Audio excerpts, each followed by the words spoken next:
Good afternoon, participants, and welcome you all to today's VC. Today's our topic is 5S and Kaizen. आप लोगों ने बहुत बार सुना होगा ये 5S शब्द इंडस्ट्री में बहुत यूज होता है और इससे मिला जुला है शब्द ये काइजन, दोनों जापानी शब्द हैं। और आप लोग किसी भी प्राइवेट इंडस्ट्री या किसी भी ऑर्गेनाइजेशन, किसी भी गवर्नमेंट सेक्टर, किसी भी अच्छे स्कूल कॉलेज वगैरह में जाएंगे तब आप देखेंगे बहुत सारी चीजें एकदम सिस्टमेटिक होती है। एक्चुअल में उसके पीछे होता क्या है, उसके पीछे टर्म ये फिलॉसफी होती है अपने आसपास के वातावरण को साफ, स्वच्छ और अच्छा रखने की।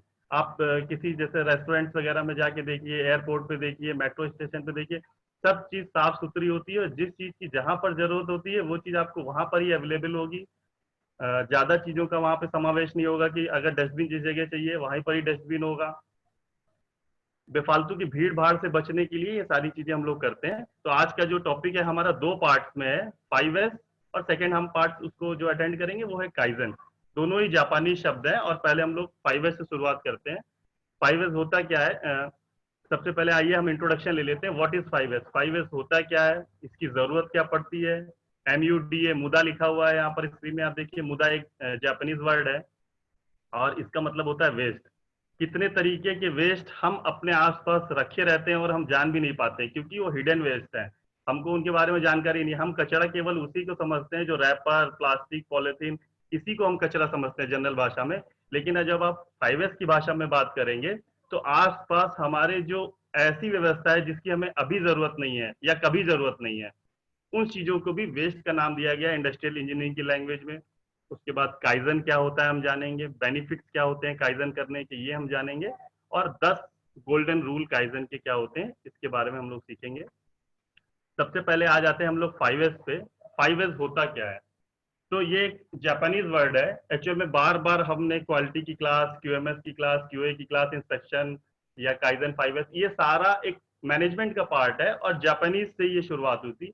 एक्चुअल में 1940s के आसपास जब सेकेंड वर्ल्ड वॉर हुआ था तो पूरी तरह से जापान डिस्ट्रॉय हो गया था, उसकी इकोनॉमी एकदम बेकार हो गई थी। जापान एक ऐसा कंट्री है जिसने बहुत जल्दी सीखा, इतने कम समय में टेक्नोलॉजी के मामले में नंबर 1 हुआ और उसकी बनाई हुई प्रोडक्ट जो होते हैं वो कभी भी क्वालिटी से कंप्रोमाइज नहीं करते हैं। इसीलिए वो हमेशा वर्ल्ड में अपनी धाक जमा के रखता है। इवन अमेरिका ने वहां पर बम गिराया था हिरोशिमा नागासाकी में, उसके बावजूद भी इतने कम समय में डेवलप हुआ, अपनी इकोनॉमी को ग्रोथ किया उसने, और अमेरिका में ही जाके उसको टक्कर दी। किसकी बदौलत? केवल क्वालिटी की बदौलत, और सारा चीज सिस्टमेटिक करने की बदौलत उसने अपने आप को वहां पर पाया।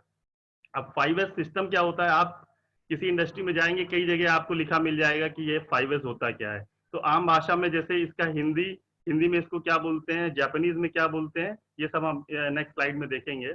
5S में 5S जो है ये S से शुरुआत होती है। जापानीज में इसको बोलते हैं सॉर्टिन, हिंदी में इसको बोलते हैं हम छटाई। सबसे पहले जो हमारा होता है छटाई, दूसरा होता है हमारा सुव्यवस्था, तीसरा होता है हमारा स्वच्छता, चौथा है हमारा मानकीकरण मीन्स स्टैंडर्डाइजेशन, और पांचवा है हमारा अनुशासन। ठीक है, इसको हमने अपने हिसाब से इंग्लिश में कन्वर्जन करके रखा हुआ है। ये हमारी स्लाइड देखिए सामने। इंग्लिश में हम इसको बोलेंगे सॉर्टिंग, फर्स्ट वाले इसको, सेकंड को सेट इन ऑर्डर, थर्ड को शाइन, फोर्थ को स्टैंडर्डाइज, फिफ्थ को सस्टेन। उसके बगल में आपको एक रो दिख रहा होगा जिसमें जापानीज में इसको बोला जाता है। ये इंटरव्यू के लहजे से भी बहुत अच्छा है। अक्सर ये पूछा जाता है कि 5S क्या होता है, आप इसकी परिभाषा बता दीजिए, या ये जिसके 5 जापानीज वर्ड हैं और ये इसमें इंग्लिश में इसको क्या बोलते हैं या हिंदी में इसको क्या बोलते हैं ये बता दीजिए। तो जापानीज में अगर आपसे पूछता है तो आप ऐसे सीरियली बोल सकते हो, सीरी, सीटोन, सीसो, सिकेत्सु या सित्सुके, ये इसको जापानीज वर्ड है। हमने इसको इंग्लिश और हिंदी में ट्रांसलेशन करा हुआ है। सीरी को सॉर्टिंग, सीटोन को सेट इन ऑर्डर, सीसो को शाइन या क्लीन करना, साफ सुथरा रखना, सिकेत्सु को स्टैंडर्डाइज, और सित्सुके को सस्टेन। अब होता क्या है, ये 5S जो है हमारा, ये एक ऑर्गेनाइजेशन है, पूरा एक सिस्टमैटिक सेट ऑर्डर है कि इन पांचों को मिला के हमको करना क्या है। ठीक है, ये एक वर्क प्लेस को मैनेज करने का, अपने वर्क फ्लो को मैनेज करने का, अपनी एफिशिएंसी को इम्प्रूव करने का, अपने प्रोसेस को गेन करने का, और उसके द्वारा सारे सब चीज मिला के हमें अपना प्रोडक्ट सबसे अच्छा बनाना है जो मार्केट में बीट कर सके अन्य कंपनीज को, अन्य प्रोडक्ट्स को, ये इसका निचोड़ होता है। 5S activities are to create good working. जो हम ये सारी 5S एक्टिविटीज करते हैं, ये हम एक अच्छे हेल्दी एनवायरनमेंट और गुड वर्किंग कल्चर, अच्छे एनवायरनमेंट को कैसे मेंटेन करें, और न केवल उनको एक बार अचीव कर लें बल्कि हमेशा मेंटेन करें। देखिए, हम लोग में से कई लोग होते हैं कि किसी चीज को अचीव तो कर लेते हैं, बहुत मेहनत करते हैं, किसी चीज को अचीव कर लेते हैं, लेकिन उसको मेंटेन नहीं कर पाते। अचीव करना कठिन है, लेकिन अगर आपने एक बार उसको अचीव कर लिया तो उसको रेगुलरली आगे मेंटेन करना भी आपको आना चाहिए। हमारी 5S एक्टिविटीज हमको आगे नेक्स्ट स्लाइड में यही बताएगी किस तरह से हम इसको अचीव करें और किस तरह से इसको आगे लगातार कंटिन्यूअस इंप्रूवमेंट के लिए इसको अपनाए रहें। इसमें दोस्तों मुदा, मूरा एंड मुरी 3 टाइप के वेस्ट हैं। ये तीनों जापानीज वर्ड है। मुदा, मूरा एंड मुरी आपको कई जगह ये सुनने में मिल जाएगा। इसको अगर इंग्लिश या हिंदी में हम लोग बात करते हैं तो मुदा एक टाइप का वेस्ट है। जैसे अभी हमने आपको पहले भी बताया कि हमें आसपास केवल कचरा, हमारी जो मेंटेलिटी है प्रेजेंट सिनेरियो की, हमको आसपास पॉलिथीन या कूड़ा कबाड़ा ही कचरा दिखता है। लेकिन हम इंडस्ट्रियल इंजीनियरिंग की लैंग्वेज में अगर बात करेंगे तो आसपास की जो वो चीज जिनकी हमको जरूरत नहीं है, अभी एग्जाम्पल के साथ हम समझाएंगे, वो सब मुदा की श्रेणी में आती हैं। जरूरत नहीं है लेकिन है हमारे पास। मुरा क्या होता है? Imbalance, unevenness. और मुरी क्या होता है? ओवरलोड या ओवरबर्डन। किसी काम की जरूरत नहीं है, अत्यधिक बेफालतू में ओवरलोड अपने ऊपर लिए हुए हैं, सिस्टमेटिक वे में नहीं है, इसलिए हमको दिक्कत होती है। और एक लाइन में अगर बोलते हैं कि 5S का मीनिंग क्या होता है, इट इज फॉर इम्प्रूवमेंट और वर्किंग एनवायरनमेंट। हमारा जो वर्किंग एनवायरनमेंट है हमारी वर्क प्लेस का, ये एकदम हेल्दी और लगातार इम्प्रूवमेंट करने वाला होना चाहिए, ये कहता है हमारा 5S। इंट्रोडक्शन क्या है? The world 5S was developed in 1980 manufacturing sector in Japan. सारी चीजें जापान से शुरुआत हुई है क्योंकि वो लगातार क्वालिटी पे बहुत फोकस करते हैं। जापान से हम लोग ये सारी चीजें ले लेते हैं। 1980 से इसकी एक्टिविटी की शुरुआत हुई थी, 5S एक्टिविटीज की। और Toyota production system became famous in the sector and 5S activities were set as one of the base of TPS। यानी हमारा जो 5S सेक्टर, 5S जो एक्टिविटी है, ये बेस है। जापान की एक कंपनी टोयोटा है, टोयोटा प्रोडक्शन सिस्टम का ये बेस है। और हमारी सर्विस इंडस्ट्री ने 5S को 1990 से अपने कामों में लाना शुरू कर दिया, यानी उसके हिसाब से अपने आप को सेट करना, काम करने की शुरुआत हमने 1990 से कर दी। स्क्रीन पे आपके दिख रहा है सारी चीजें की जापानीज और इंग्लिश और हिंदी में इसका ट्रांसलेशन क्या आता है, इसको क्या बोलते हैं, हमारा उद्देश्य क्या है। हम जैसे कहते हैं कि हम अपने इंडस्ट्री में, अपने इंस्टीट्यूट में 5S नियम को फॉलो करते हैं, तो हमारा उद्देश्य क्या है? सबसे पहला प्रोडक्टिविटी, इसको करने से हमारी प्रोडक्टिविटी इंक्रीज होती है, सेफ्टी बढ़ती है हमारी। अभी आगे की स्लाइड में देखेंगे सेफ्टी कैसे बढ़ती है। वेस्ट हमारा रिड्यूस होता है। हमारे पास अगर कम स्पेस है तो हम उसको प्रॉपर यूज में ला सकते हैं, क्योंकि अनवांटेड मटेरियल जो हमारे पास बेफालतू में पड़ा हुआ है, जिसकी कोई जरूरत नहीं है, उसको हटा देंगे तो हमारे पास जो स्पेस होगा उसको सही तौर पे यूटिलाइज कर सकते हैं। Change in the organisation through total employee involvement. देखिए, आजकल इस चीज पे भी बहुत जोर दिया जा रहा है कि हमारे पास जितना एम्प्लॉय है उसको हम किसी काम में फुल इन्वॉल्व करें और उसका आउटपुट लें। कभी कभी हमने देखा भाई हमसे कहा ही नहीं गया तो मैंने किया नहीं। कहा क्यों नहीं गया? उसके अंदर वो काबिलियत है, इंडस्ट्री में हमारे वर्कर के अंदर वो काबिलियत है, लेकिन हमने उसको उस काम के लिए इन्वॉल्व नहीं किया, तो जाहिर सी बात है हम उसका प्रॉपर आउटपुट नहीं ले पाएंगे। इसलिए कोई भी काम हो, उसको अगर हम लोग 5 लोग 10 लोग की एक टीम वर्क बना के करते हैं, तो एक आदमी के पास एक अच्छाई, एक एक्सपीरियंस, दूसरे के पास दूसरी अच्छाई, तो हमारे पास एट ए टाइम 10 दिमाग एक साथ काम करते हैं, जो कि एक एक्सपर्ट से ज्यादा काम है। अगर कोई एक एक्सपर्ट है, मान लीजिए हमारी मैकेनिकल फील्ड है, हम अपने आप को मैकेनिकल फील्ड के एक्सपर्ट कहते हैं, फिर भी कोई ना कोई ऐसी चीज होगी जो हमसे छूट रही होगी। और अगर 10 मैकेनिकल के बंदे एक साथ काम करेंगे तो नो डाउट एक एक्सपर्ट से कहीं ज्यादा अच्छा, बेहतर रेस्पॉन्स करेंगे, बहुत अच्छा काम करेंगे। इसलिए कोशिश करनी चाहिए कि हम एक टीम वर्क में काम करें और टीम को प्रॉपर गोल दें। वो जब गोल को अचीव करे तो उसको प्रॉपर रिवार्ड दें। ठीक है, कई जगह हमने देखा है कि हम अच्छा काम तो कर रहे हैं, लेकिन हमें अपने इंस्टीट्यूट की तरफ से या अपने ऑर्गेनाइजेशन की तरफ से कभी कोई रिवार्ड नहीं दिया गया। रिवॉर्ड जरूरी नहीं है कि कैश दिया जाए, अप्रिसिएशन भर का एक लेटर या अप्रिशिएट भी कर दिया जाए मीटिंग में तो ही बहुत होता है। तो हमें कभी भी ये चीज याद रखनी है कि अगर हम 5S फॉलो कर रहे हैं, एक टीम को काम दिया गया है काइजन का या 5S का, उसने इस चीज को किया, तो हम उसे किसी ना किसी मायने में रिवॉर्ड करें, उसको अप्रिशिएट करें, तभी हमारा टोटल टीम इन्वॉल्वमेंट होगा और सभी लोग अपना अच्छे से बेटरमेंट के लिए काम करेंगे फुल फॉर्म में। ठीक है, वेस्ट, अब देखिए वेस्ट होता क्या है, हम अभी तक कचरे को वेस्ट मानते थे, लेकिन इंडस्ट्रियल इंजीनियरिंग की लैंग्वेज में हमारे पास 8 तरीके के वेस्ट हैं जो हमने शॉर्ट करे हुए हैं। सबसे पहला हमारा वेस्ट है ओवर प्रोडक्शन। सपोज करिए आपके पास रॉ मटेरियल पड़ा हुआ है, आपको उस चीज की जरूरत नहीं है, कंपनी में डिमांड भी नहीं है किसी चीज की, मार्केट में कोई डिमांड नहीं है, लेकिन आपने ओवर प्रोडक्शन कर दिया, किसी चीज की जरूरत नहीं थी, आपने एक्सेस माल बना लिया।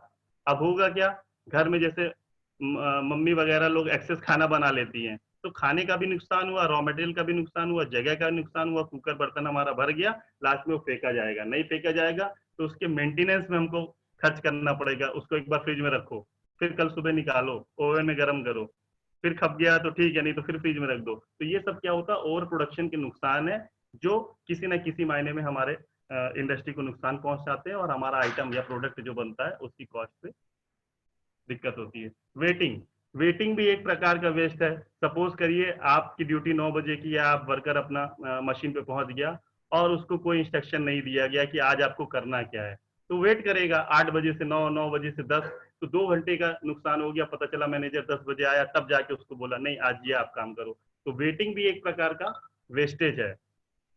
और पता चला उसके पास रॉ मटेरियल नहीं है, बिजली नहीं आ रही है, टूल्स नहीं है, शट डाउन है, मशीन ब्रेक डाउन है, तो ये सब वेटिंग टाइम जितना भी आ रहा है, ये सब हमारा वेस्टेज में जाता है। अननेसेसरी ट्रांसपोर्ट, देखिए किसी भी चीज का बेफालतू का ट्रांसपोर्टेशन नहीं करना चाहिए।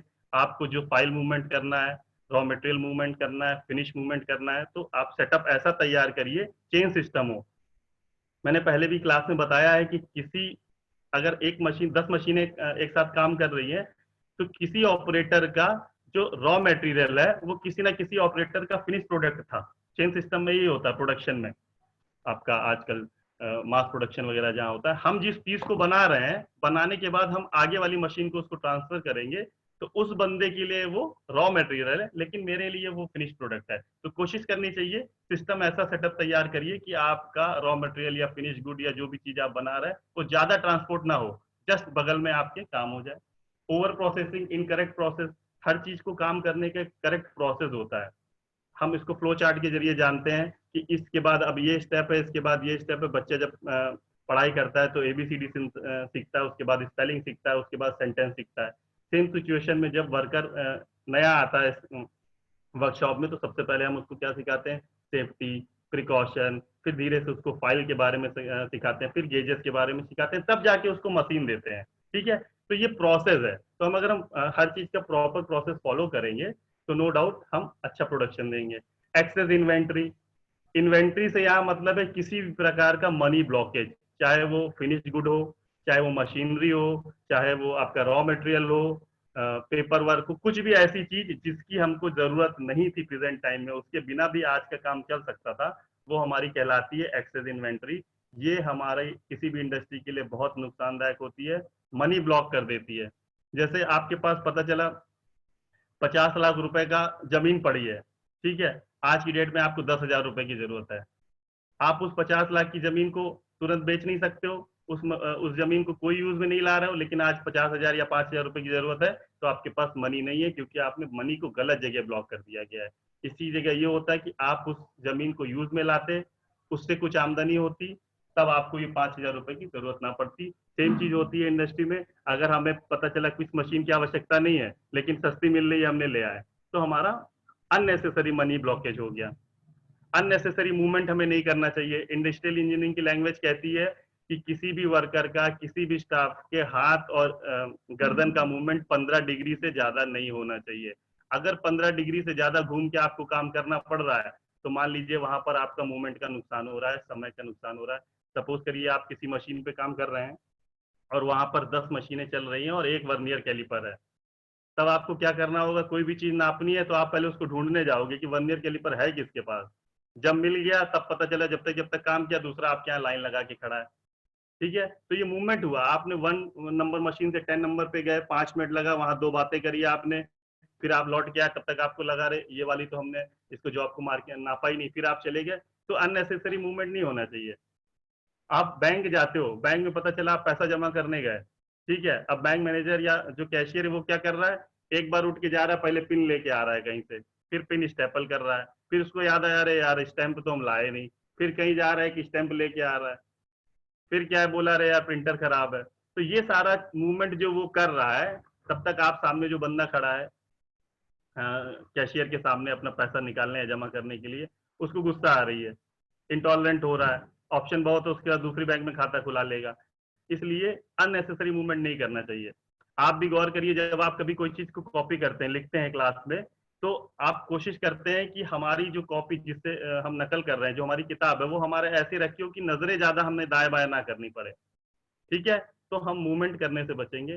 सातवां है डिफेक्ट। हमारा डिफेक्टिव पीस नहीं होना चाहिए जिसको कि रिवर्क या रिजेक्शन में जाए, ये भी वेस्ट है हमारा। अनयूज्ड एम्प्लॉय क्रिएटिविटी, सबसे बड़ा वेस्ट हमारा ये है, 8वें नंबर पे जो लिखा हुआ है पार्टिसिपेंट, अनयूज्ड एम्प्लॉय क्रिएटिविटी। आपके पास बहुत टैलेंटेड हाईली स्किल्ड एक वर्कर बैठा हुआ है, मगर आप उसके क्रिएटिविटी, उसके टैलेंट को यूज नहीं कर रहे हो, टीम वर्क में काम नहीं कर रहे हो, तो आपका सारा चीज बेकार है, उसको भी आप एक वेस्ट मान के चलिए।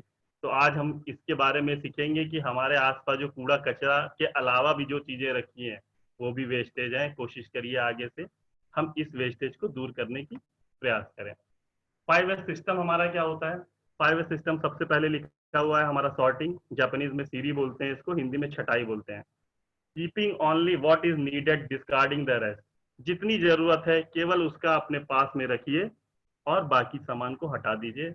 सबसे ताजा उदाहरण इसका ये देते हैं, अभी अभी सर्दी यहाँ से निकली हुई है, गर्मी का मौसम आ रहा है, आप घर के आसपास नजर दौड़ाइए, रजाई कंबल आपने भी वहीं पे रखे हुए हैं जिनकी अभी कोई जरूरत नहीं है, बेफालतू में जगह घेर रहे हैं। मेंटेनेंस उसका करना पड़ेगा क्योंकि धूल धक्कड़ उड़ रही है, आपको उसकी साफ सफाई पे भी पैसा खर्च करना पड़ सकता है। अननेसेसरी स्पेस घेरे हुए हैं, इसलिए उनको प्रॉपर जगह पे रख दीजिए। इसके भी 3-4 चीजें होती हैं। हमको जो सॉर्टिंग सीरीज शब्द यहाँ यूज किया गया, छटाई, इसको 4 टाइप में बांटा गया है। पहला है नॉट नीडेड एट ऑल, यानी हमको उस चीज की कोई जरूरत है ही नहीं, सबसे पहले ये हमारा वेस्ट है, इसको हटा के फेंक दें कहीं, जहां पे जरूरत है स्क्रैप कर दें। कुछ चीजें, सेकेंड ऑप्शन है हमारा नीडेड बट नॉट नाउ, जरूरत तो है लेकिन अभी नहीं है। कैसे? रजाई कंबल, ऐसा नहीं है कि हम फेंक देंगे रजाई ले जाके, क्योंकि अभी दिसंबर नवंबर में फिर से जरूरत पड़ेगी, लेकिन अभी जरूरत नहीं है।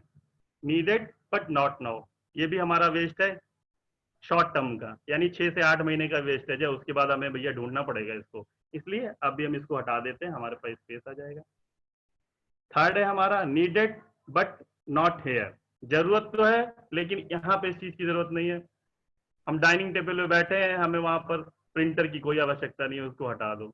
हम बेडरूम में बैठे हैं, वहां हमारा घी तेल ग्रोसरी आइटम शक्कर बोरा गेहूं की कोई जरूरत नहीं है, उसको उस जगह से हटा दीजिए, जहां पे जरूरत है उस जगह रखिए। लास्ट वाला हमारा needed but not so quantity, यानी कि हमें जरूरत तो है इस चीज की लेकिन इतनी आवश्यकता नहीं है, इतनी ज्यादा लार्ज क्वांटिटी में हमें आवश्यकता नहीं है। सपोज करिए अगर हम दूध की बात करते हैं, दूध हमको हर दिन जरूरत पड़ता है 1 से 2 लीटर, लेकिन हम उसको ये नहीं है कि 50 लीटर एक ही दिन ले आके रख लेते हैं, जरूरत हमको रोज है। हम हर दिन 1 लीटर 2 लीटर जो भी हमारी कंज्यूम होता है हमारे घर में, उसके हिसाब से लाते हैं, जब वो कंज्यूम हो जाता है तो दूसरा लाते हैं। ठीक है दोस्तों, 4 तरीके होते हैं। पहला नॉट नीडेड एट ऑल, दूसरा नीडेड बट नॉट नाउ, तीसरा है नीडेड बट नॉट हेयर, चौथा है हमारा needed but not so much quantity. ठीक है, keeping only what is needed, discarding the rest, sorting में हमारा आता है, जितनी चीजें उसको रखो बाकी सबको हटा दो। सेकेंड है हमारा सीटोन, जिसको बोलते हैं सेट इन ऑर्डर या सुव्यवस्था। Make a visible place for everything and everything in its place, हर चीज को रखने के लिए एक विजिबल प्लेस रखिए और उसी प्लेस पे उसको रखिए। सपोज करिए वॉश बेसिन लगा हुआ है, आपको साबुन वॉश बेसिन के बगल में रखना है, तो आप उसकी प्लेस निर्धारित करिए और उसको उस जगह पे रखिए, तब आगे आने वाले समय पे आपको वो चीज मिलेगी। वर्कर जहां पर कंबाइन काम करते हैं, कुछ टूल्स इक्विपमेंट कंबाइन यूज करते हैं, वहां पर हमारा एक बोर्ड लगा होता है, उस बोर्ड पे हमारा वर्टिकल, क्योंकि हमें स्पेस की बचत करनी है इसलिए हम लोग जनरली उसको दीवार में टांग देते हैं। ऑटोमोबाइल वर्कशॉप में आपने कई बार देखा होगा कि एक बोर्ड टंगा होता है, उस पर कई सारे double ended single ended spanner hammer वगैरह सारी चीजें लगी होती है, वहां से आप उस सामान को इजी वे में निकाल सकते हो। और कई कई जगह ये टोकन सिस्टम भी होता है कि आपने वहां पर हटाया हैमर और उसके बाद एक टोकन लगा दिया कि एक्स कैंडिडेट उसको लेके गया है, अब वाई को जब जरूरत पड़ेगी वो डिस्प्ले पे जाएगा, उसको सामने दिख जाएगा हैमर है तो ले लेगा, उसकी जगह अपने नाम का टोकन लगा देगा। नहीं है अगर वहाँ हैमर, तो उसको ये भी पता है कि ये हैमर है किसके पास, वो वहां जाके उसको यूज कर लेगा। यानी कि हर चीज के लिए विजिबल प्लेस रखिए और उस प्लेस पे उस सामान को रखिए। तीसरा है हमारा पीसो, सीसो क्या कहता है? Cleaning the work place because cleaning is inspection. Cleaning को भी जापानीज ने एक प्रकार का इंस्पेक्शन का नाम दिया गया है। कैसे? सबसे पहले मान लीजिए हम किसी चीज की सफाई कर रहे हैं, तो जब हम उस चीज की सफाई करेंगे तो इस चीज को ध्यान रखना। मान लीजिए मशीन है आपकी, लेथ मशीन है, तो फ्रंट रेयर टॉप बॉटम सब जगह से हम इसको प्रॉपर एक शेड्यूल बना लें कि हर हफ्ते या हर महीने या हर दिन 10 मिनट के लिए हम इसको साफ करेंगे। और कहाँ से? फ्रंट रेयर टॉप बॉटम दाएं बाएं। और साफ भी करेंगे, क्लीनिंग विद मीनिंग, यानी कि ऐसा ही नहीं है केवल फोन कान में लगाए हैं और बस ब्रश मार रहे हैं, कॉटन मार रहे हैं, नहीं। उसको ध्यान में रखना है कि हम जिस चीज को कर रहे हैं वो चीज सही हो रही है कि नहीं। पता चला तार ही हटा दिया पीछे से, कोई हॉज पाइप लगा हुआ है एयर के लिए या तेल के लिए, उसको हटा दिया। इसलिए साफ सफाई करते समय ध्यान देना है कि जिस चीज को जहां पर से हटाया है अगर उस चीज को वहां रख दें। अननेसेसरी किसी चीज को नहीं हटाना चाहिए। क्लीनिंग विद मीनिंग कहते हैं इसको। और क्लीनिंग भी एक प्रकार का इंस्पेक्शन होता है, साफ सफाई हमें रखनी है।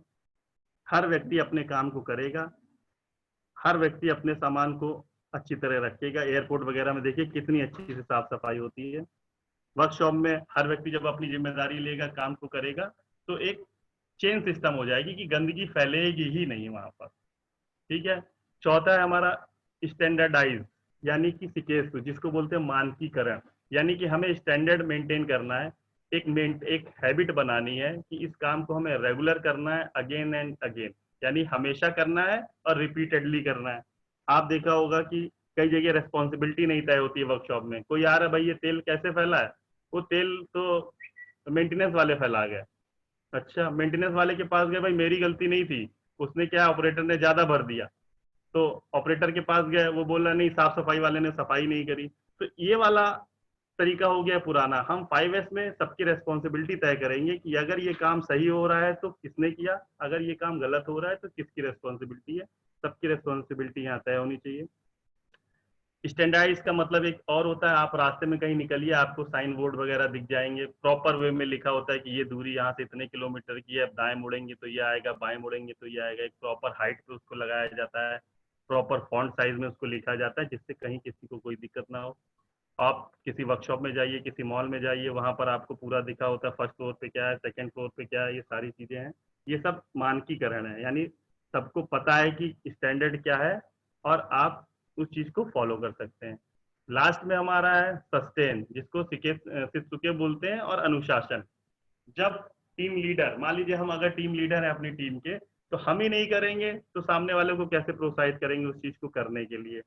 पहले खुद करो, लगातार उसको करो, तब जाके अपनी टीम से बोलो इसको करने के लिए। ठीक है। 1 से लेके जो 4 तक हमारा जितने भी ये एस थे, ये सारे जो है हमें रेगुलर मेंटेन करना है, इनका डेटा रेगुलर वॉच करना है। यही हमारा सस्टेन कहता है कि teach others by first doing it yourself and maintaining it. पहले सबको सिखाओ, खुद करो, लगातार करो और उसको मेंटेन करो। डेली बेस पे डेटा मेंटेन करो। एरिया डिवाइड कर दो, हर एरिया का एक टीम लीडर घोषित कर दो, वो टीम लीडर वॉच करेगा उसको। रेड टैगिंग कर दो, जिस चीज की जरूरत नहीं है, ऐसे मटेरियल, वेस्ट मटेरियल जिसकी जरूरत नहीं, उसको रेड टैगिंग कर दो और उसको वहां पे डिस्ट्रॉय कर दो, हटा दो। ठीक है। बिफोर और आफ्टर की पिक्चर रखिए कि पहले ये देखिए ऐसा था, अब ये ऐसा है। आगे की स्लाइड में हम देखेंगे कितना अच्छा लगेगा। और कम्युनिकेशन प्रॉपर होनी चाहिए। सस्टेन कहता है कि मैनेजर से लेके एमटीएस तक के बीच में जो है हमारा तालमेल, बातचीत का जो दायरा है वो समान होना चाहिए, कंटिन्यू होते रहना चाहिए। सबकी प्रॉपर ट्रेनिंग होती रही है। और सबसे बड़ी बात है कि रिवॉर्ड मिलना चाहिए। जो बेहतर काम करता है उसको रिवॉर्ड देना चाहिए। मैं सभी इंस्ट्रक्टर्स वगैरह से भी कहूंगा, जो बच्चे क्लास में अच्छा परफॉर्म करते हैं उनको किसी न किसी रूप में रिवॉर्ड दीजिए, उनको अप्रिशिएट करिए। जब आप ऐसा करेंगे तो जितने टीम है हमारी, यानी क्लास हमारी एक टीम है, तो सभी क्लास मेंबर्स का को ये मैसेज जाएगा कि नहीं, नेक्स्ट टाइम मुझे भी आगे आना है और मैं भी कंटिन्यू अपने अंदर इंप्रूवमेंट करूंगा। आप चाहें तो जरूरी नहीं है कि कुछ आप खर्च करें इसके लिए। आप एक, जो आप जिस बोर्ड पे पढ़ाते हैं उस पे आप उनका नाम भी लिख सकते हैं कि इस वीक में बेटर परफॉर्मेंस इनकी रही या कंटिन्यूस परफॉर्मेंस इसकी रही। आप 1 2 3 में उसको क्लासिफाइड करके 3 बच्चों के नाम भी वहां लिख सकते हैं, उससे भी बच्चों को बहुत मनोबल बढ़ता है। ठीक है। तो पांचों का चीज का ये था मैटर। अब हम एक एक करके इनके बारे में जानेंगे। सबसे पहले सीरी के बारे में मैंने बताया, eliminate all unnecessary tool parts and instruction. आपके आसपास के जो अननेसेसरी टूल्स है या इक्विपमेंट है या इंस्ट्रक्शन है उनको हटा दीजिए। Keep only essential item. अपने पास केवल जरूरत की चीजें रखिए। एवरीथिंग इज सॉर्टेड और डिस्कार्ड, जितना बेकार का सामान है उसको हटा दीजिए। तीसरी चीज है prioritising things as per requirement and keeping them in easily accessible places. जिस चीज की आपको जरूरत है उसको अपने पास रखिए, एक्सेसिबल प्लेस पे रखिए, जहां पे आप इजी अप्रोचेबल हो, आप इजी तरीके से वहां तक पहुंच पाए। ये कहता है हमारा सीरी, यानी अनवांटेड मटेरियल को, अनवांटेड वेस्ट को अपने सामने से हटा दीजिए। अब स्क्रीन पे आपके जो सामने दिख रहा है बिफोर है। घर में बच्चे क्या करते हैं, स्टडी टेबल ये दिख रही है आपको मान लीजिए, या ये कुछ एपरेटस रखे हुए हैं, ऐसे आप सपोज करिए आपके घर की स्टडी टेबल है। आप पढ़ते पढ़ते क्या है, ड्राइंग की किताब भी निकाल ली, वर्कशॉप की भी निकाल ली, नोट्स भी निकाल लिए, जीके की बुक भी निकाल ली, पेंसिल रबर सारी चीज खोल के बैठ गए। अब अचानक से किसी ने कुछ मांग लिया तो आप ढूंढते रह जाओगे उसी में, दिमाग भी आपका खराब होगा, समय भी आपका खराब होगा। इसलिए प्रॉपर वे में जिस चीज की जरूरत हो उस चीज को रखिए, अदर चीज को किनारे रख दीजिए। पहले ही मैंने बता दिया था, जिस चीज की जरूरत है, जरूरी नहीं है कि आज ही जरूरत हो, कल जरूरत होगी तो उसको हटा दीजिए टाइमली। ठीक है। अब देखिए कितना अच्छा लग रहा है घर में हम लोग साफ सफाई जब ऐसे करते हैं, सिस्टमेटिक कर देते हैं, सुबह उठ के रात तक हमारा बिफोर आफ्टर और आफ्टर बिफोर हो जाता है। सब ऐसे ही हो जाता है, सबके घरों में यही हाल है, सब इंडस्ट्री में यही हाल है। लेकिन अगर हम रूटीन उसको साफ करते रहेंगे, इंडस्ट्री में काम करने के बाद मशीन को साफ करते रहेंगे, टूल्स इक्विपमेंट को जहां से उठाया वहां रखते रहेंगे, तो इस चीज की दिक्कत नहीं आएगी। ठीक है। The place for each item should be clearly labelled, जिस चीज का जहां पे जरूरत है वहां पे क्लियरली लेबल लगाइए, उसको वहां पर रखिए। There should be place for everything and everything should be in its place, हर चीज के लिए एक जगह हो और उस जगह पे वो चीज मौजूद हो, ये कहता है हमारा सीटोन। ठीक है। सीटोन पे आ गए हम। सबसे इंपॉर्टेंट है why two S is important, second वाला एस जो हमारा है सुव्यवस्था, सेट इन ऑर्डर, सबसे ज्यादा इंपॉर्टेंट है, क्योंकि इससे हमें फ्रस्ट्रेशन नहीं होता है। जब हम किसी चीज को सर्च करते हैं तो हमारा दिमाग बहुत खराब होता है। कई बार मेरे साथ होता है, कोई इंपॉर्टेंट नोट्स मांगा गया और मैं पूरा लैपटॉप कंप्यूटर सब जगह देख डाला, नहीं मिलता है तो दिमाग खराब हो जाता है। इसलिए कोशिश करता हूँ कि सब चीज सिस्टमेटिक हो, फ्रस्ट्रेशन नहीं होगा, स्ट्रेस नहीं होगा। और रिजल्ट क्या होगा अगर आपने इस चीज को नहीं किया, क्वालिटी बेकार हो जाएगी, लोअर प्रोडक्टिविटी हो जाएगी, अनसेफ कंडीशन हो जाएगा, आप जल्दी जल्दी किसी चीज को ढूंढोगे, टूट टाट जाएगी और आइटम प्रोडक्ट कॉस्ट आपका बढ़ जाएगा। सेट इन ऑर्डर का एग्जांपल ये देख लीजिए, अभी मैंने बताया था सिस्टमेटिक अरेंजमेंट है। अब ऊपर वाला बिफोर वाले टूल बॉक्स में आप देखिए, आपको भी पाना चाहिए मान लो 10 का, आप ढूंढते रह जाओगे, 10 मिनट में मिलेगा नहीं। नीचे देखिए आफ्टर वाले में हैंड टूल्स को हमने प्रॉपर सेट कर लिया है, वर्टिकल दीवार की स्पेस को यूज किया गया है, आपकी वर्कशॉप की स्पेस नहीं यूज करी गई, दीवार में हमने एक बोर्ड टांग दिया, सारा स्पैनर, हेक्सा ब्लेड, प्लायर, सारी चीजें लाइन से लगी है। आपको जितने नंबर का चाहिए उतने नंबर का उठा लीजिए, उस जगह चाहे तो अपना टोकन लगा दीजिए कि इसको एक्स कैंडिडेट ले गया है, वाई को अगर इस चीज की जरूरत होगी तो एक्स से ले लेगा, या यहाँ पर अपना टोकन देख के उसके पास चला जाएगा। फिर है हमारा सेट इन ऑर्डर, ये एक फाइलों का एग्जाम्पल दिया गया, एक ऑफिस का एग्जाम्पल दिया गया है। पहले देखिए कैसे थी, आफ्टर देखिए कैसे थी, एक क्रॉस करके एक टेप लगा दिया गया है। अगर आप किसी फाइल को वहां से हटाते हैं और फिर आपको वहां उस चीज को रखना है तो प्रॉपर प्लेस उसके लिए सेट है कि तिरछा आकार आपका लगातार बना रहेगा। आपका अगर जम्बल्ड होगी फाइल इधर उधर तो वो बता देगी नहीं, इस फाइल को प्रॉपर इस जगह रखना है, आपको ढूंढने में भी आसानी होगी और एक अच्छा भी लगेगा, डिसऑर्डर भी मेंटेन नहीं होगा। ठीक है, एट ए ग्लेंस आप इस चीज को देख सकते हैं। तीसरा है हमारा जो था सीसो, क्लीनिंग शाइन, ये स्वच्छता जिसको बोलते हैं।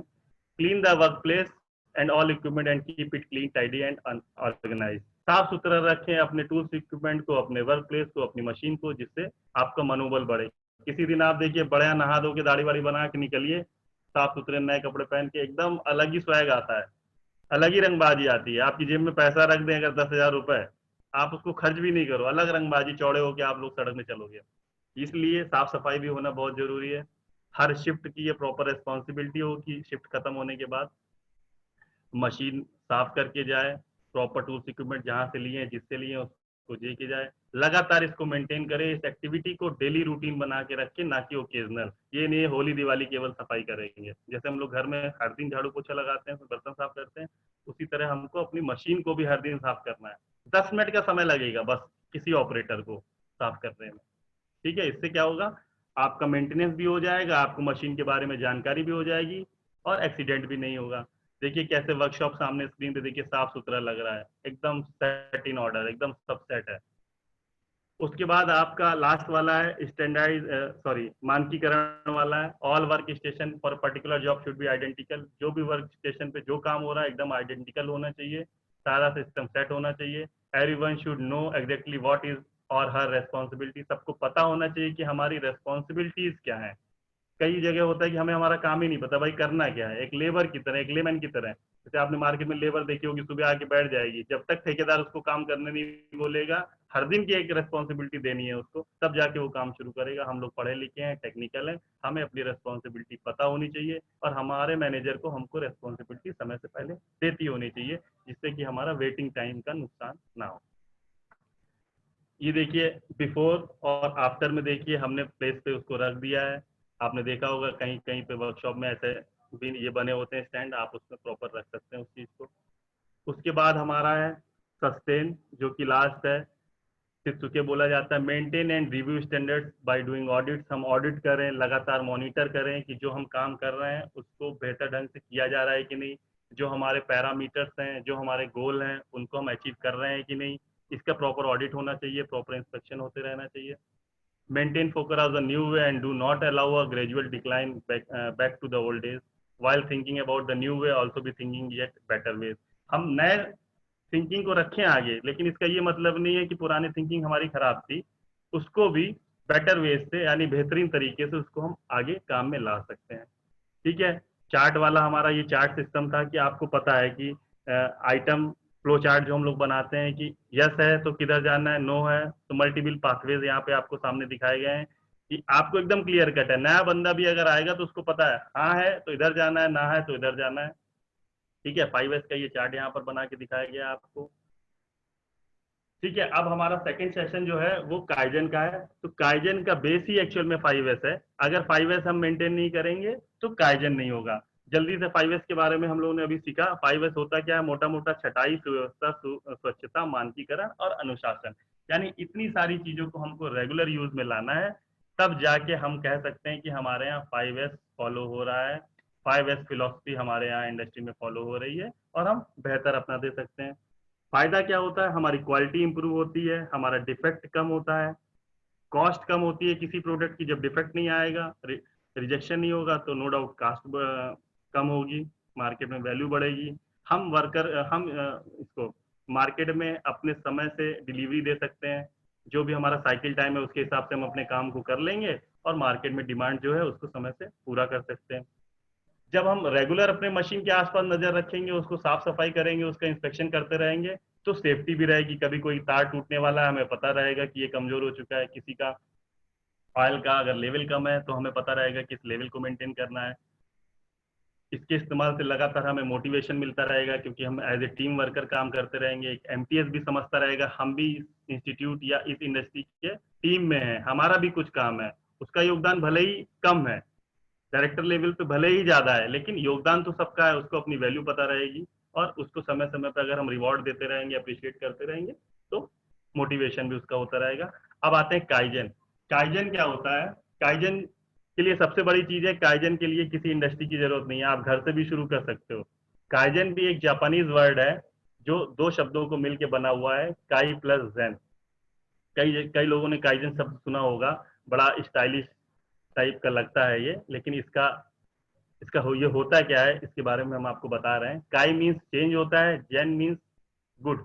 यानी काइजन दो जापानी शब्द को मिला के बना है, जिसका मीनिंग है चेंज फॉर गुड या बेटरमेंट ऑफ एनी टाइप। यानी कोई भी हम काम करते हैं, मान लीजिए हम घर से इंडस्ट्री तक जाते हैं, ऑफिस तक जाते हैं, ये हमारा जाना एक काम है, और उस जाने के समय में हम कुछ ऐसा चेंज कर दें जो हमारे लिए फायदेमंद साबित हो।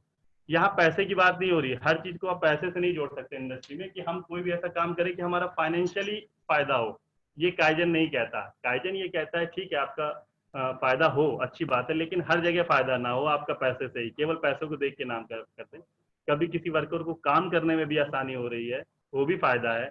किसी वर्कर को ज्यादा नुकसान नहीं हो रहा है, कहीं मान लीजिए गर्म जगह कोई काम कर रहा है, बहुत जगह हमने देखा होगा कोई भट्टी में काम करता है, तो वहां वर्कर को भी अगर फायदा हो रहा है तो हमने काइजन किया है, तो वहाँ फाइनेंशियल तो नहीं हुआ, लेकिन किसी को फिजिकल तो फायदा हो गया। तो हमारा उद्देश्य काइजन करते समय ये नहीं होना चाहिए कि हम हमेशा पैसे को देख के करें। हम घर से ऑफिस निकल रहे हैं, लंबा रास्ता है, हमने बीच में कोई ऐसा शॉर्टकट ढूंढ लिया जिसके जाने से हमें समय की तो बचत हुई, साथ में पेट्रोल की बचत हो गई, और प्लस वहाँ कोई नुकसान नहीं है, तो वो काइजन की श्रेणी में जाता है। यानी कि जब भी हम किसी कोई भी काम करें, और उस काम को बेहतर तरीके से करने का एक दूसरा ऑप्शन अगर हमारे पास है तो हम कह सकते हैं इस चीज में हमने काइजन किया है, यानी change for good, change for betterment. Sir Masaaki Imai नाम है जिनको काइजन का जनक कहते हैं, जापानीज से ये। और ये कहते थे कि काइजन क्या होता है, एवरीवन एवरीवेयर एवरी डे, यानी हर आदमी हर जगह हर दिन कुछ ना कुछ काइजन कर सकता है। आप अपने आसपास नजर दौड़ाइए, जब आप कोई काम करते हैं उसको करने का नया तरीका आप ढूंढ लेते हैं, कोई शॉर्टकट मेथड ढूंढ लेते हैं जिसको आपको समय की बचत हो जाती है, तो वो भी एक काइजन की श्रेणी में जाता है। इंडस्ट्री में हम जब किसी काम को कर रहे हैं, किसी नियम से कर रहे हैं, किसी पाथवे से कर रहे हैं और हमको लगता है नहीं ये बीच वाला जो हम काम है इसको एलिमिनेट कर दें, यहाँ से हटा दें, या एक ही मशीन से हम दो काम कर लें तो इसके साइकिल टाइम में हमारी बचत हो जाए, तो वो भी एक प्रकार का काइजन है। बेटरमेंट के लिए हमने कुछ नया कर लिया। इसके बाद आते हैं मुदा। मुदा जैसे मैंने पहले भी बताया था, मुदा जो है एक प्रकार का वेस्ट होता है। वेस्ट कितने प्रकार के होते हैं ये अभी हमने आपको बताया था, कई प्रकार के, 7-8 प्रकार के लिए थे, लेकिन काइजन की अगर हम बात करेंगे तो मुदा जो है हमारा सबसे बड़ा वेस्टेज है। अब बताते हैं मुदा मीन्स क्या है। Waste reference to any activities that does not add value to a product. मान लीजिए आप कोई प्रोडक्ट बना रहे हैं 100 रुपए का, और हर वो चीज जो हमें उसको प्रोडक्ट को बनाने में यूज हो रही है और उसकी वैल्यू को बढ़ा नहीं रही है। सपोज करिए एक कार है, एक कार में आपने पेंट वेंट करके नया साफ सुथरा करके शोरूम में खड़ी कर दी। अब उस पे एक आदमी रोज उसको घिस घिस के साफ कर रहा है, तब भी कार अगर 10 लाख की तो 10 ही लाख की बिकेगी। भले ही आप उसको रोज धो पोंछ के नया करते रहो, देखने में साफ सुथरी लगेगी, लेकिन उसकी वैल्यू को ऐड नहीं कर रही है। तो इस केस में हमारा साफ सफाई वेस्ट है, हमें उसको बार बार नहीं खर्च करना है। एक बार भाई बना दिया, प्रोडक्शन दे दिया, उसको शोरूम में रख दो, जब कस्टमर उसको लेने आएगा, डिलीवरी देनी है, उस समय हम उसको साफ कर देंगे। ठीक है, क्योंकि एक बार तो करना है, क्योंकि गंदी चीज कस्टमर नहीं लेगा, लेकिन हम उसको रोज रगड़ रहे हैं, उसकी वैल्यू में कोई ऐड नहीं हो रहा है। तो हर वो काम जो किसी प्रोडक्ट की वैल्यू को ऐड नहीं करता है, पैसे में उसकी बढ़ोतरी नहीं करता, वो सब हमारा वेस्ट कहलाता है। इंडस्ट्रियल इंजीनियरिंग की लैंग्वेज में हम कह सकते हैं कि हमारा इंडस्ट्री में किया हुआ 100% काम जो है उसमें केवल 5% वैल्यू एड एक्टिविटीज है, यानी कि केवल 5% काम हमारा जो है वो हमारी पैसे को बढ़ाता है, यानी उसकी कॉस्ट को बढ़ा देगा, आइटम की कॉस्ट को बढ़ा देगा। बाकी सब हमारा जो है बेकार है, ठीक है, उसकी कोई जरूरत नहीं। 95% हमारा नॉन वैल्यू एडेड एक्टिविटीज है, यानी हम उस चीज पे खर्च करते हैं, उस चीज पे पैसा खर्च करते हैं जो उसकी कॉस्ट को बढ़ाता नहीं है। सपोज करिए कि आप एक फाउंड्री वर्कशॉप या कास्टिंग वर्कशॉप में कोई काम कर रहे हैं, आपने एक कास्टिंग बनाई। अब कास्टिंग में देखिए अनवांटेड मटेरियल भी आ जाता है जिसको ग्राइंडिंग की सहायता से या आप किसी मशीन या टूल की सहायता से हटाते हैं। अगर ये आप नहीं हटाएंगे तो आपकी कास्टिंग की वैल्यू कम हो जाएगी, लेकिन अगर आप इसको साफ सफाई में ग्राइंडिंग कर रहे हैं उसको अनवांटेड मटेरियल को, तो ये आपके पैसे को जरूर बढ़ा सकता है। तो केवल इतना मटेरियल हमारा जो है वैल्यू एडेड सर्विस है, यानी वैल्यू एडेड एक्टिविटीज है। बाकी सारा उसको उठा के वर्कर 2 किलोमीटर दूर ले जा रहा है, उसको भी वर्कर को हम पैसा दे रहे हैं, ट्रांसपोर्टेशन में पैसा खर्च कर रहे हैं, फोर्कलिफ्ट से लेके जा रहा है उसके मेंटेनेंस पे पैसा खर्च कर रहे हैं, ड्राइवर पे पैसा खर्च कर रहे हैं। तो ये हमारा अनवांटेड हो गया, यानी ये कॉस्ट को नहीं बढ़ा रहा। पीस हमारा अगर 1 लाख का बिकना है तो 1 ही लाख का बिकेगा, लेकिन अगर हम उस पर अनवांटेड मटेरियल नहीं रिमूव करेंगे तो वो कॉस्ट कम हो जाएगी। इसलिए केवल 5% हमारा वैल्यू एडेड एक्टिविटीज होता है और 95% हमारा नॉन वैल्यू एडेड एक्टिविटीज होता है। और इसके भी हमने दो पार्ट में किया हुआ है एनवीए को, एनएनवीए टाइप 1 इंस्पेक्शन और एनवीए टाइप 2 इंस्पेक्शन। ये टाइप एनएनवीए क्या होता है पहले तो समझ लीजिए। नॉन वैल्यू एडेड क्या है, जिनका वैल्यू एड, जिनका मतलब हम वो काम जो किसी प्रोडक्ट की वैल्यू को नहीं बढ़ाते हैं वो हमारे होते हैं नॉन वैल्यू एडेड एक्टिविटीज, जो कि 95% होते हैं। इसको फर्दर क्लासिफाइड किया गया है एनएनवीए और एनएनवीए और दूसरा एनवीए टाइप 2। एनवीए का फुल फॉर्म होता है नॉन वैल्यू एडेड एक्टिविटीज, और एनएनवीए क्या होता है, necessary non value added activities. Necessary है लेकिन वैल्यू एड नहीं कर रही है। एनवीए टाइप 1 में देखिए यहाँ पे लिखा हुआ है इंस्पेक्शन। इंस्पेक्शन अगर आप किसी वर्क का नहीं करोगे, किसी आइटम का नहीं करोगे, तो आपको रिवर करना पड़ेगा, रिजेक्शन चला जाएगा।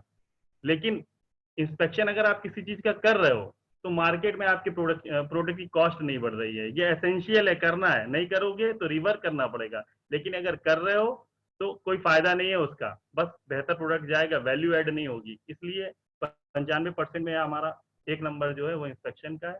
एनवीए टाइप 2 ये तो पूरा ही कूड़ा है।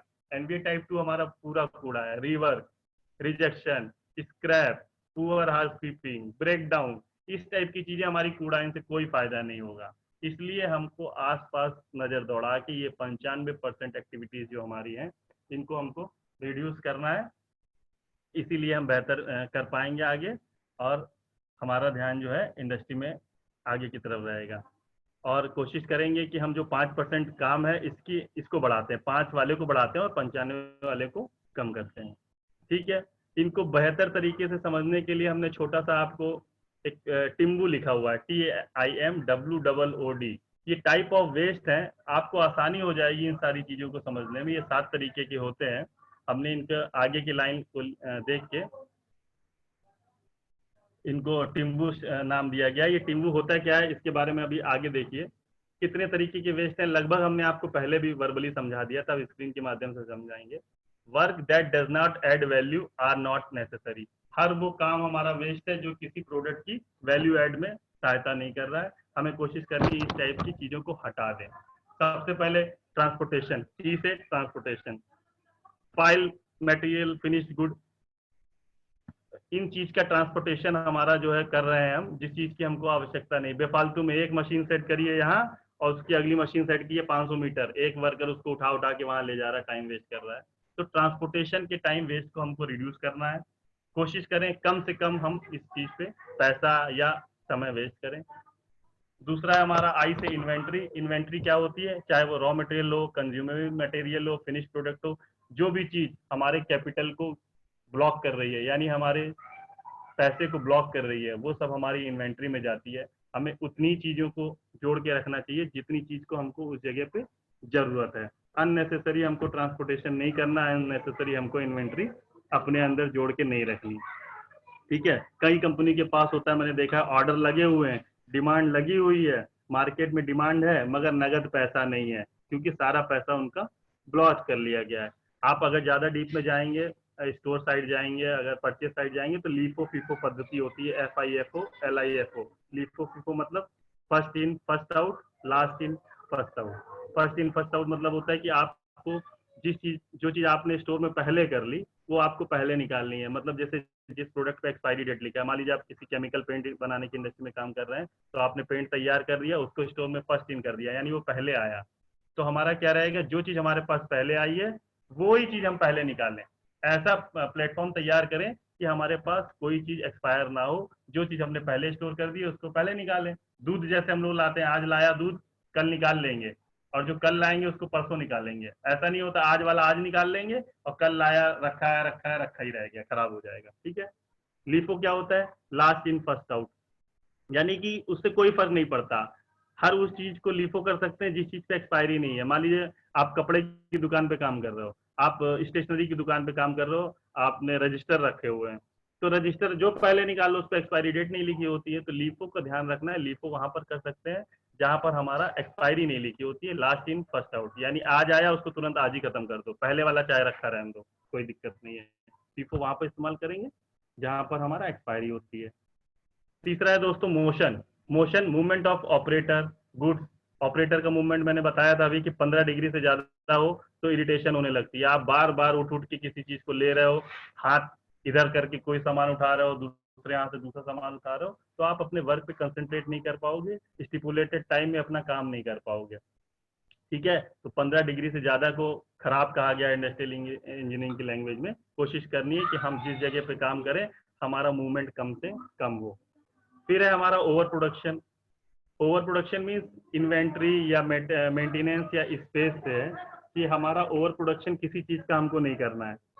ठीक है, ज्यादा इन्वेंट्री होगी, ट्रांसपोर्टेशन पे ज्यादा खर्चा होगा, जगह भर जाएगी, ब्लॉकेज हो जाएगा, मेंटेनेंस के लिए उस चीज की जरूरत पड़ेगी, रख रखाव के उस चीज की जरूरत पड़ेगी। मार्केट में सर्वे किए बिना डिमांड जाने बना हमने बना दिया, सर्दी चल रही है हमने हाफ शर्ट बना दी, गर्मी चल रही है हमने स्वेटर ज्यादा बना दी है, तो उस चीज की जरूरत नहीं थी, डिमांड नहीं थी, हमको नहीं बनाना चाहिए, अनवांटेड प्रोडक्शन नहीं करना चाहिए, ये वेस्ट है। फिर है हमारा over processing. Over processing means किसी भी चीज को जरूरत से ज्यादा बना देना, काम करना, बेफालतू में उस पर रीवर्क करना, री इंस्पेक्शन करना। जैसे अभी हमने गाड़ी का एग्जांपल दिया था, अगर आप अपनी गाड़ी सर्विसिंग कराने जाते हैं, 5 दिन बाद गाड़ी लेने जाएंगे तो वो 5 दिन उसको नहीं साफ करता है कि हर दिन उसको साफ करने में लगा हुआ है। जब आप गाड़ी हो गई सर्विस, उसने रख दी, जब आप लेने जाओगे 10 मिनट पहले आप उसको कॉल कर दो कि वो साफ सफाई करके रखेगा। ये होता है ओवर प्रोसेसिंग, मतलब जिस चीज की जरूरत है तभी उस काम को करो।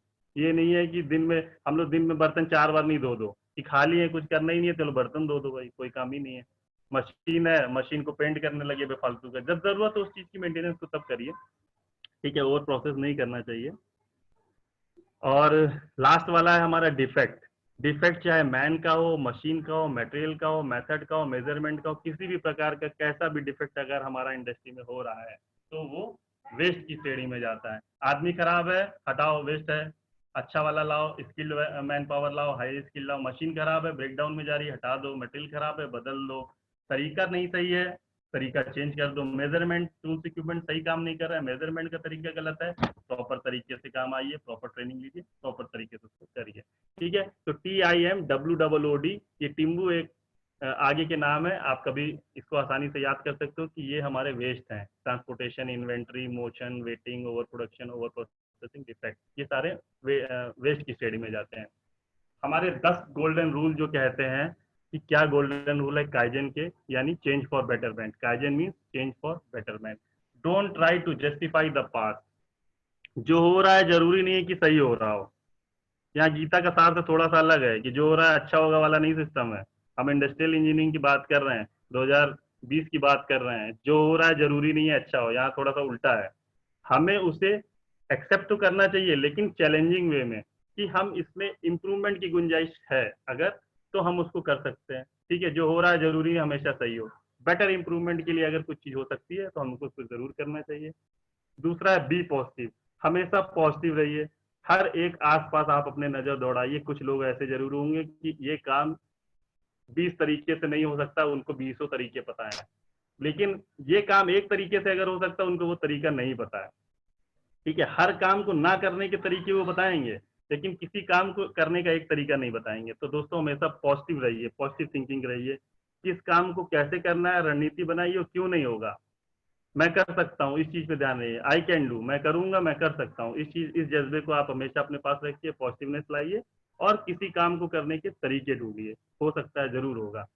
तीसरा है यूज डाटा नॉट थ्योरी। हमेशा डाटा पे ध्यान रखना है, किसी की बातों पे नहीं आ रहा है, किसी की थ्योरी पे नहीं आ रहा है। जो मार्केट में सर्वे करके लाया है, जो डेटा शीट आपके पास है, ये एक्चुअल डेटा पे काम करिए, फेक बातों पे ध्यान नहीं दीजिए। तभी आप इंडस्ट्री आपकी ग्रो कर सकती है कि मार्केट में जो डिमांड है उसको सर्वे करिए, डेटा कलेक्ट करिए, उस पर इम्प्लीमेंटेशन करिए। Use wisdom not money. Creative idea से काम करिए, ये नहीं कि हम बहुत पैसे वाले हम सबको पैसे से खरीद लेंगे, ये चीज आपके अंदर नहीं होनी चाहिए। क्रिएटिविटी रखिए, क्रिएटिव आइडिया कोई लाए उसका सम्मान करिए, उसको रिवॉर्ड दीजिए। हर चीज पैसा नहीं होती है, कई जगह दिमाग से काम लगाना होता है, ठीक है। तो हमेशा क्रिएटिव आइडिया लाइए और उस पर काम करिए। वर्क स्मार्टर, स्मार्ट वर्किंग करना है। आपने मिंटोस का ऐड देखा हुआ, गधे वाला ऐड आता है। हर काम को उस गधे के पास बहुत आसान, उसके गधे का जो मालिक होता है उसके पास बहुत आसान तरीका होता है किसी काम को करने का। तो जरूरी नहीं है कि किसी चीज को मेहनत से किया जाए। अगर हर चीज को मेहनत से पाया जाए तो जो लेबर काम करती है दुनिया की सबसे अमीर हो, क्योंकि उससे ज्यादा मेहनत कोई नहीं करता। वो सुबह 9 बजे से लेकर शाम 5 बजे तक धूप में ही काम करती है, धूप में चिलचिलाती धूप में 40-45 डिग्री टेम्परेचर में काम कर रही है, तो सबसे अमीर होनी चाहिए क्योंकि वो मेहनत कर रही है। और जिसके पास सबसे दिमाग है, सबसे तेज दिमाग है, वो भी सबसे अमीर होना चाहिए, लेकिन ऐसा भी नहीं है। इसलिए दोनों चीज का समावेश होना चाहिए। आप बेहतर तरीके से काम करिए, अपने दिमाग को बेहतर तरीके से यूज करिए, स्मार्ट तरीके से यूज करिए, ना कि हार्डर तरीके से। Work smarter not harder. Set high standard. हमेशा हाई स्टैंडर्ड सेट करिए। इसमें किसी ने इंग्लिश की कहावत है, shoot for the sun, even if you lose it you can the start easily. हमेशा अपना ध्यान जो है सूरज की तरफ लगा के रखिए, सूरज पे निशाना साधिए। अगर किसी तरीके से किसी भी गलती की वजह से आपका सूरज से निशाना हट जाता है तो तारे तो आसानी से मिल जाएंगे। इसलिए हमेशा अच्छे की तैयारी करिए, अच्छी सोच रखिए, पॉजिटिव थिंकिंग रखिए, और हाई स्टैंडर्ड सेट करिए कि नहीं हमें इस बार ये चीज करनी है, जॉब पाने हैं, जॉब पाएंगे, हायर डिग्री अचीव करनी है, हायर डिग्री अचीव करेंगे, ठीक है। जब आगे का सोचेंगे तब उससे कुछ नीचे का आएगा क्योंकि कंपटीशन बहुत ज्यादा है। Correct failure immediately. अगर आपको अपने अंदर या किसी सिस्टम के अंदर कोई गलती पता चलती है तो उसको इमीडिएट सही कर लीजिए, इंतजार मत कीजिए। अपनी फेलियर को एक्सेप्ट करिए, उसकी गलती को नजरअंदाज नहीं करिए, तुरंत उसको सही करिए। Lead by example. हमेशा एग्जाम्पल सेट करिए। कोई काम कर रहे हैं अगर तो आप एग्जाम्पल के साथ उसको बता सकते हैं, क्योंकि लोगों के एग्जाम्पल जल्दी समझ में आता है। आप अगर प्रॉपर आप टीम लीडर हो, आपने काम किया है, तो आपके पास एग्जाम्पल बहुत सारे होंगे, आपने अच्छा काम किया होगा, तो लोगों को अपने बारे में बताएं, अच्छे एग्जाम्पल दें, जिससे वो मोटिवेट हो सके। A team is better than one expert, इसके बारे में मैंने पहले भी बताया था कि 10 लोगों की अगर टीम बना के चलेंगे तो 10 दिमाग काम करेंगे, एक एक्सपर्ट से ज्यादा अच्छा काम कर सकते हैं और बेहतर तरीके से काम कर सकते हैं। 10वां आइडेंटिफाई द रूट कॉज। आपको जड़ में जाना होगा कि किसी चीज का रूट कॉज क्या है। रूट कॉज एनालिसिस मैंने क्वालिटी की क्लास में बताया था, why why analysis, root cause analysis. ये काम गलत हुआ तो क्यों हुआ, 5 बार वाई वाई आप उससे पूछोगे, आप उसकी जड़ तक पहुंच जाओगे। 5 बार आप उसको देखिए, ये काम हुआ तो क्यों, फिर क्यों, फिर क्यों, तो आप फाइनली देखोगे आप उसकी जड़ में पहुंच जाओगे, किसी चीज को कहाँ पे हमारा डिफेक्ट आ रहा है, आप उसको एलिमिनेट कर सकते हो। उसके बाद क्या है, हम किसी काइजन को करेंगे तो पीडीसीए चार्ट होता है हमारे पास सामने आपकी स्क्रीन पे। Plan, do, check and act. ऐसा नहीं है कि हमें मन में कोई भी काइजन आ गया, कोई भी काम आ गया बेटरमेंट के लिए, हमने मान लिया, उस पर अमल कर लिया। कई बार नुकसानदायक हो सकता है, इसलिए plan, do, check and act. किसी काइजन को पहले प्लान करिए, उसको करके देखिए, चेक करिए, जब चेक करके सब चीज सेट आ जाए, सारी चीज अच्छी आ जाए, तब आप उसको रेगुलर एक्टिविटी में लाइए, ये चार्ट ये कहता है। उसके बाद बेनिफिट्स क्या है काइजन के। Kaizen reduces wastage like inventory, मैंने बताया, अब इन्वेंट्री में बचत हो जाएगी, आपकी टाइम की बचत होगी, वर्कर का मोशन में बचत होगी, अच्छे वर्कर के आप अगर एक्टिव नहीं रखोगे तो उसमें आपकी बचत होगी। काइजन से इम्प्रूव क्या होता है, स्पेस यूटिलाइजेशन हो सकता है, आपका प्रोडक्ट क्वालिटी बढ़ सकती है। आप जरूरी नहीं है आपके पास बड़ी स्पेस हो तो आप दीवार में उस चीज को सेट करिए, जैसे अभी हमने बताया था, आपके पास टूल्स का जो सेटअप होता है, आप दीवार में भी उसको रख सकते हो अगर आपके पास जगह नहीं है। रिजल्ट क्या होता है, काइजन से हायर एम्प्लॉय मोरल मोरल बढ़ता है, एम्प्लॉय का जॉब सेटिस्फेक्शन होती है, और कंपनी का टर्नओवर आपका बढ़ जाता है। ठीक है। समरी क्या है, समरी अब मैंने दोनों को एक साथ जोड़ दिया है कि 5S बहुत जरूरी है काइजन के लिए, और काइजन जरूरी है 5S के लिए। दोनों एक दूसरे से मिलते जुलते हैं, आपको दोनों चीजों को प्रॉपर करना चाहिए, रेगुलर यूज में आना चाहिए, और इसके बारे में बहुत अच्छी जानकारी आपको होनी चाहिए, तभी आप एक अच्छे वर्कर, एक अच्छे इंडस्ट्रीज हो सकते हैं, अच्छे एंटरप्रेन्योर हो सकते हो। 5S क्या है, the 5S practice is a well recognised methodology used by the Japanese and the world for improving the work environment. 5S एक ऐसी प्रैक्टिस है, ऐसी मेथोडोलॉजी है जो जापानीज के द्वारा और अन्य देशों के द्वारा अपने वर्क इन्वायरमेंट को इंप्रूव करने के लिए लगातार यूज करी जा रही है। It was found to be key to quality and productivity. ये कुंजी है क्वालिटी और प्रोडक्टिविटी तक पहुंचने की, उस चीज को पाने की। The 5S practice helps everyone in the organisation to live a better life. हर व्यक्ति को अपनी अच्छी लाइफ, अच्छे गोल, अच्छे बिजनेस तक पहुंचाने के लिए ये प्रैक्टिस बहुत जरूरी है। 5S is not one time activity, it's a continuous process. 5S एक दिन की एक्टिविटी नहीं है कि भाई होली दिवाली कर लिया, आज कर लिया। लगातार सतत कंटिन्यू इस चीज को अपने को करना है, तभी जाके एक ऐसा एनवायरनमेंट डेवलप होगा, एक ऐसी साइकोलॉजी डेवलप होगी जो हमारी इंडस्ट्री को 5S कंपेंट बना सकती है। फिर है हमारा काइजन, वैसे बताया, चेंज फॉर गुड, काई plus gen, change plus good मिला के change for betterment. Small incremental changes लगातार हमको प्रोडक्टिविटी और वेस्टेज को कम करने के लिए, प्रोडक्टिविटी को बढ़ाने के लिए अपने इंडस्ट्री में करते रहने चाहिए। यही काइजन कहता है कि छोटे छोटे चेंज करते रहिए आसपास, जिससे हमारा बेटरमेंट हो। Kaizen everyone, everywhere, everyday. ठीक है, तो ये धन्यवाद दोस्तों, ये हमारी स्लाइड यहाँ पर खत्म हो गई है। नीचे मेरी ईमेल आईडी लिखी हुई है, अगर आपको पीपीटी चाहिए, किसी भी तरह के कोई क्वेश्चन हो, आप मुझसे शेयर कर सकते हैं। और मैं अपील आपसे करूंगा कि आज से नहीं बल्कि अभी से 5S और काइजन के बारे में, इसको अपने आसपास के नेचर में, एनवायरनमेंट में, वर्क प्लेस में इम्प्लीमेंट करना शुरू कर दें, कार्य करना शुरू कर दें, आपको नो डाउट सफलता मिलेगी। मेरी नेक्स्ट क्लास 5 मई को 12 बजे से है, इंटरपर्सनल स्किल की। उसमें हम आपको बेहतर इंसान बनने के बारे में, देखिए आप लोग बेहतर टेक्निकल क्वालिफिकेशन एक्वायर किए हुए हो, सभी लोग किसी न किसी रूप में काम कर रहे हो, लेकिन कई जगह हम मात खा जाते हैं। हम देखते हैं कि आसपास के एनवायरनमेंट में कुछ ऐसे लोग हैं जो ज़्यादा चार्मिंग है, लोग उनसे ज़्यादा मिलना जुलना पसंद करते हैं, और हम किस तरह से अपने आप को, अपनी डेवलपमेंट करें, अपनी पर्सनैलिटी को इस तरीके से लाएं कि हम भी लोगों के चहेते बन जाएं, इसके बारे में बताएंगे। तो धन्यवाद दोस्तों, अगर कोई क्वेश्चन हो, क्योंकि अभी लंच टाइम है, तो हम जल्दी से डिस्कस कर सकते हैं। अगर आपका चैट मेरे पास दिख रहा हो तो, क्योंकि कई बार चैट म्यूट कर दी जाती है। आई थिंक चैट नहीं आ रही है आज। आ रही है चैट, ठीक है। Thanks thanks thanks sir. हम लोगों को एग्जाम कब तक? बेटा एग्जाम की बात अभी नहीं करते हैं, एग्जाम जुलाई के बाद ही होंगे। ठीक है, कोशिश करते हैं कि 12 से 1 का जो सेशन रहता है हमको थोड़ा सा एक्स्ट्रा टाइम मिल जाता है, क्योंकि 1 से 2 लंच होता है। ठीक है, तो 10-5 मिनट हम एक्स्ट्रा भी ले सकते हैं जो हमारा पीछे से छुटा हुआ हो। Thank you.